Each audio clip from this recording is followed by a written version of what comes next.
Back for second half highlights here on Buckeye Football Weekly. And, Coach, as advertised on offense so far in this game with 28 points on the board and a lot of quick strikes and big strikes. And the defense, you knew there'd be some growing pains in there as well. With a lead like that, there's always that tendency, okay, we've done a good portion of our work here. You want to come out in the second half and get after it again. Well, and that's the tough thing in ball games like this, when you have a lead like that, and unfortunately we came out and we're 3 and out, which is not the way you want to start the half, and then we did a little fumbling and bumbling around and didn't really finish like we need to. We didn't really finish like we're going to need to finish next weekend in Austin, but again, good things to learn from. Well, we want to talk about, as we get into these second half highlights, a team that finished a great season in 1996 with a trip to the Rose Bowl. An unbelievable cast comes back for the 10-year anniversary. That's amazing.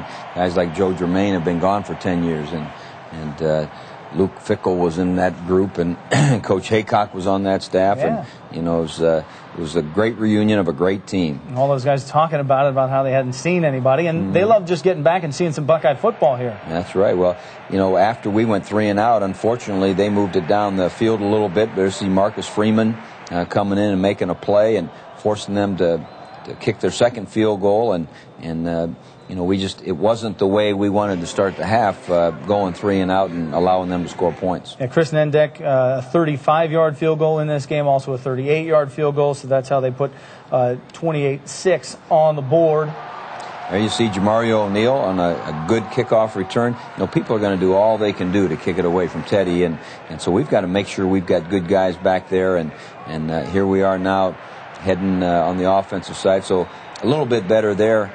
Starting that drive, we ran the stretch play fairly well the whole day long, and the guys came off the ball, and here's a short yardage play, and you see Beanie Wells on 4th and 1 getting 9, which is you can't beat that, and there was great movement, but unfortunately with what could have turned the momentum of the game back our way, we turn it over, and we'll learn a lot from that and make sure it doesn't happen again. Yeah, a couple times down there in close during this game. Just unfortunate, but a young kid, like you said earlier in the show, learning under the right circumstances with a big lead. It doesn't cost you. Well, that's right, and you've got to have a chance to play. And there you see Malcolm Jenkins and Brandon Mitchell playing with confidence, and they're growing into their leadership roles. We get the ball back and have a chance to move it down there. You see Ray Small getting in the mix a little bit. Ray caught 3 passes, and we think he has a bright future as a receiver. And here we are heading down. Good-looking play over there to Rory Nickel, and again, good to see that the tight ends were part of the mix, all of the wideouts. The backs caught the ball.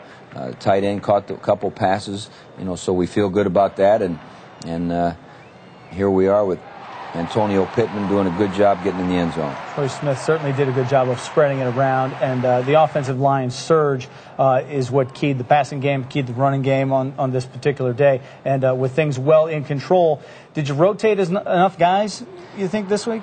We thought we were going to go into it and play a lot of guys, and we did on defense for sure. But one thing about Northern Illinois and Garrett Wolf, they're not going to stop. Yeah. And that's why I think they have a good chance to win their conference. They work hard. There you see David Patterson and Marcus Freeman in there making plays. Joel Penton you see in there. I'll bet you we played over 20 guys on each side of the ball, which is what we planned. And to me, this was the most impressive play he made of the day. He caught the ball on the 5 and made 3 guys miss, and here they go for 2. And it was good to see the pressure of Brandon Mitchell on the blitz. And even though our guys were disappointed, they gave up the touchdown. They came right back and stopped the 2-point, and that was important. Certainly at that point, as you rotate different guys in and see different guys, you want to get some experience and you want to get some reps. You have to balance it against knowing what's coming next week and wanting your ones to get enough work as well. That's right. That's right. And, you have to do what the defense allows you. And, again, they were playing way up close, getting all the guys in the box. And, this play wasn't even called to go deep. But the way that their defensive line, that was the right read by Troy, and he made the big play, and we didn't score. But here you see some guys in there. Lawrence Wilson doing a good job making the big play, and we got a lot of guys chance to play. We got some folks that we're going to get to watch some film on. There you see Albert Dukes catching the ball from Justin Zwick, and so hopefully we'll have a lot we can learn from. Well, the assessment of talent is something, as you shake hands with Joe Novak here after a victory, the first one of the year, and want to know is what you set out to do. Finishing games, finishing this season, a lot of talk made of that preseason #1 and all that, but as you go and move on towards the impending and what goes on next week, the assessment of talent never really changes. You know, some of the faces have changed a little bit, but there's a lot that looks the same.